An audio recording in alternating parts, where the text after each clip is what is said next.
Assalamualaikum warahmatullahi wabarakatuh. Saya Vanessa Septiduanggrani dari OVNC Pendidikan Fisika, Angkatan 2019 Universitas Malang. Pada video kali ini, saya buat untuk memenuhi tugas akhir pada mata kuliah Media Pembelajaran Fisika berbasis TIK. Saya akan membahas mengenai materi yang pertama, yaitu gerak lurus. Gerak merupakan proses berpindahnya suatu benda dari satu titik ke titik yang lainnya.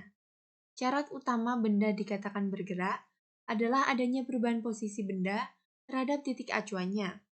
Salah satu jenis gerak yang umum kita ketahui adalah gerak lurus. Sesuai dengan sebutannya, gerak lurus adalah gerak benda yang lintasannya berupa garis lurus atau lintasan yang relatif lurus pada selang waktu tertentu. Gerak lurus dibedakan menjadi dua, yaitu gerak lurus dengan kecepatan tetap yang biasa kita sebut dengan gerak lurus beraturan atau GLB. Dan yang kedua yaitu gerak lurus dengan percepatan tetap yang disebut dengan gerak lurus berubah beraturan atau GLBB. Seperti yang kita ketahui sebelumnya, gerak lurus dibagi menjadi dua. Yang pertama yaitu gerak lurus beraturan dan gerak lurus berubah beraturan. Untuk gerak lurus beraturan, benda dapat dikatakan melakukan gerak lurus beraturan apabila ia menempuh lintasan lurus dan dalam setiap selang waktu yang sama, benda menempuh jarak yang sama. Benda bergerak dengan kecepatan dan kelajuan tetap. Pada gerak lurus beraturan, besar percepatannya yaitu 0. Untuk persamaan dari gerak lurus beraturan, yaitu S sama dengan V dikali T. Untuk mencari A-nya, yaitu V dibagi T. S di sini adalah jarak, V adalah kecepatan, T adalah waktu, dan A adalah percepatan. Untuk grafik hubungan antara S dan T pada GLB, serta grafik hubungan antara V dan T pada GLB dapat kita lihat melalui gambar tersebut. Untuk contoh dari GLB, dapat kita lihat melalui animasi berikut. Pada animasi tersebut, dapat kita lihat bahwa mobil bergerak dengan kecepatan yang tetap atau konstan. Yang kedua yaitu gerak lurus berubah beraturan. Gerak lurus berubah beraturan atau GLBB adalah gerak benda pada lintasan lurus dengan kecepatan yang berubah secara teratur tiap detiknya. Untuk persamaan dari gerak lurus berubah beraturan, yaitu VT sama dengan V0 plus AT. VT kuadrat sama dengan V0 kuadrat plus 2AS, dan S sama dengan V0T plus setengah AT kuadrat. VT di sini adalah kecepatan akhir dan V0 adalah kecepatan awal. Pada gerak lurus berubah beraturan, dibagi lagi menjadi dua. Yang pertama yaitu GLBB dipercepat, dan yang kedua adalah GLBB diperlambat. Pada GLBB dipercepat, benda dapat dikatakan dipercepat apabila kecepatannya bertambah besar. Pada GLBB dipercepat, besar percepatannya yaitu lebih dari 0. Untuk grafik hubungan antara V dan T pada GLBB dipercepat, bisa kita lihat melalui grafik tersebut. Untuk contoh dari GLBB dipercepat dapat kita lihat melalui animasi berikut. Pada animasi tersebut dapat kita lihat bahwa semakin lama mobil semakin cepat atau kecepatan mobil tersebut semakin lama semakin bertambah besar. Yang kedua yaitu diperlambat. Pada GLBB diperlambat, benda dapat dikatakan diperlambat apabila kecepatannya berkurang. Pada GLBB diperlambat, besar percepatannya yaitu kurang dari 0. Sehingga diperoleh grafik hubungan antara V dan T pada GLBB diperlambat seperti gambar tersebut. Untuk contoh dari GLBB diperlambat dapat kita lihat melalui animasi berikut ini. Berdasarkan animasi tersebut dapat kita lihat bahwa mobil semakin lama semakin lambat atau kecepatannya semakin berkurang sehingga dia berhenti. Untuk materi yang kedua yaitu gerak harmonik sederhana. Pengertian dari gerak harmonik sederhana sendiri yaitu gerak berulang-ulang pada periode tertentu. Gerak harmonik sederhana disebabkan karena suatu gaya tersebut dapat berupa tarikan maupun dorongan. Dan gerak harmonik sederhana mengalami gaya pemulih.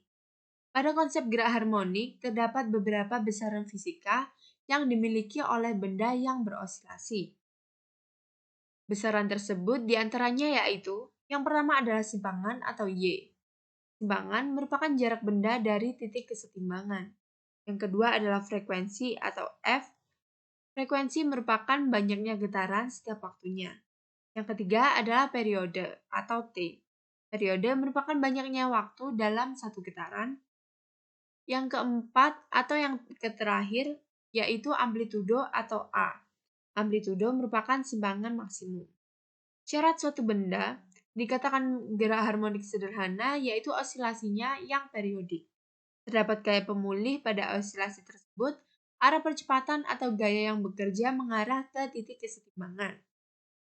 Terdapat inersia atau kelembaman yang menyebabkan overshoot atau melewati posisi keseimbangan. Pada gerak harmonik sederhana, berlaku dalam dua sistem. Yang pertama yaitu pada sistem pegas. Pada sistem pegas diperoleh persamaan yaitu F sama dengan M dikali AGHS. F di sini adalah gaya, M adalah massa, dan AGHS adalah percepatan pada gerak harmonik tersebut.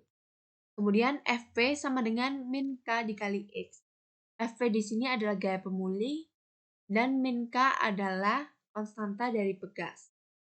Kemudian untuk menghitung A-nya, yaitu dengan menggunakan perumusan negatif omega kuadrat dikali X.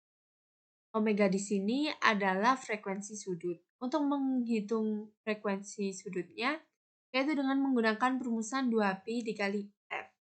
Atau kita juga bisa menggunakan perumusan 2pi dibagi dengan T. Kemudian dengan menggunakan persamaan Fp sama dengan F, maka diperoleh perumusan dari frekuensi dan periodenya. Sehingga perumusan dari frekuensi yaitu 1/2 pi akar K per M. Dan untuk perumusan periodenya yaitu 2pi akar M dibagi dengan K. Contoh pada sistem pegas dapat kita lihat melalui gambar tersebut. Maksud saya melalui animasi berikut ini. Berdasarkan animasi tersebut dapat kita lihat bahwa benda memiliki massa yang berbeda-beda. Kemudian semakin besar massanya, maka pegas tersebut simpangannya akan semakin besar. Hal tersebut dapat kita ketahui dari perumusan yang kita ketahui sebelumnya. Yang kedua yaitu pada sistem bandul. Pada sistem bandul diperoleh persamaan yaitu F sama dengan M dikali AGHS. Dan gaya pemulihnya berbeda dengan sebelumnya. Pada sistem bandul, gaya pemulih yaitu perumusannya adalah negatif M dikali G dikali sin theta. Untuk perumusan percepatan GHS-nya sama seperti sebelumnya, sementara untuk sin theta adalah X dibagi dengan L. L di sini adalah panjang tali dari bandul tersebut. Kemudian digunakan persamaan yaitu Fp sama dengan F, maka diperoleh perumusan dari frekuensi dan periode. Perumusan dari frekuensi yaitu 1/2 pi akar G per L, dan perumusan dari periode yaitu 2pi akar L per G. G di sini adalah gravitasi. Untuk contoh dari sistem bandul dapat kita lihat dari animasi berikut ini. Dari animasi tersebut dapat kita lihat bahwa semakin panjang tali dari bandul tersebut, maka semakin lama bandul tersebut berada di titik setimbang, menempuh titik setimbang. Sekian dari saya. Wassalamualaikum warahmatullahi wabarakatuh.